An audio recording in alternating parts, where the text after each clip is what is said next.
Goeiemôre, goeiemiddag, goeienaand en welkom by Straatwys. Nou het jy al opgelet hoe maklike mense in 'n mindset verval waar jy begin dink van die lewe is teen my. Alles voel vir jou persoonlik. Een kyk van iemand, een WhatsApp wat iemand nie antwoord nie, 'n opmerking of selfs die verkeer of iemand by die werk. En skielik voel dit vir jou asof die hele wêreld saamgesweer het om jou dag onaangenaam te maak.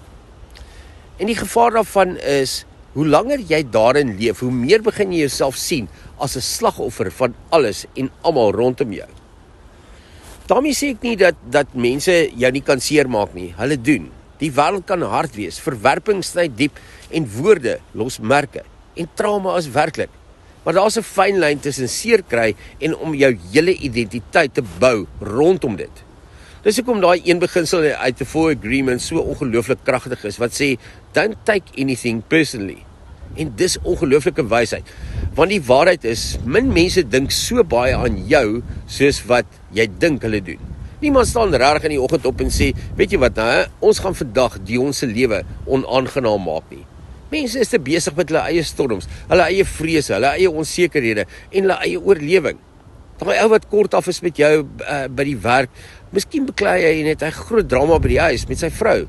Daai vriendin wat distant is, miskien probeer sy net self kop bo water hou. Daai persoon wat jou kritiseer, baie keer praat mense uit hulle eie pyn en nie uit jou waarde uit nie. En hier kom die groot waarheid, nie alles gaan oor jou nie.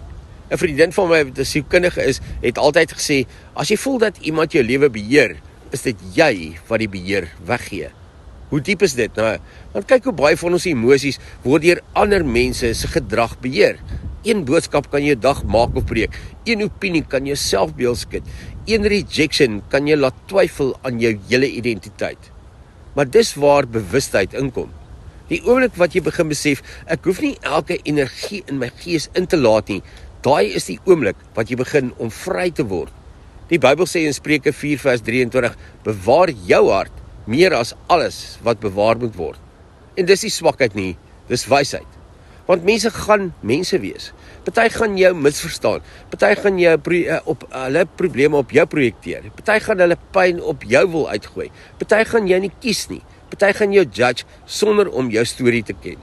Maar jy besluit hoeveel huurspasie hulle in jou kop gaan hê.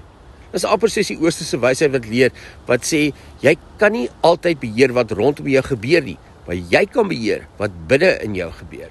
En moderne sielkunde stem saam daarmee.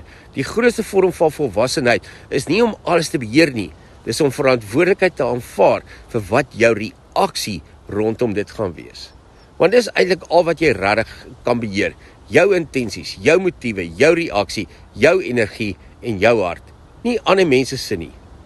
Ons boor so baie van ons energie om ander te probeer verander, en dan sê ons, as hy net, of as sy net, of as hulle net. Maar vrede begin die dag wat jy ophou probeer om almal anders te bestuur en begin kyk na wat binne in jou aangaan. En jouself die vraag af te vra, hoekom trigger daai ding my so? Hoekom soek ek konstant goedkeuring? Hoekom gee ek sekere mense soveel mag oor my emosies? Dis moeilike vrae, maar dis heilige vrae. Jesus self het dit gewys. Mense het hom beskuldig, verraai, hulle het hom bespot en hom verlaat. Maar hy het nie elke klip wat mense na hom toe gegooi het, opgetel en teruggegooi nie.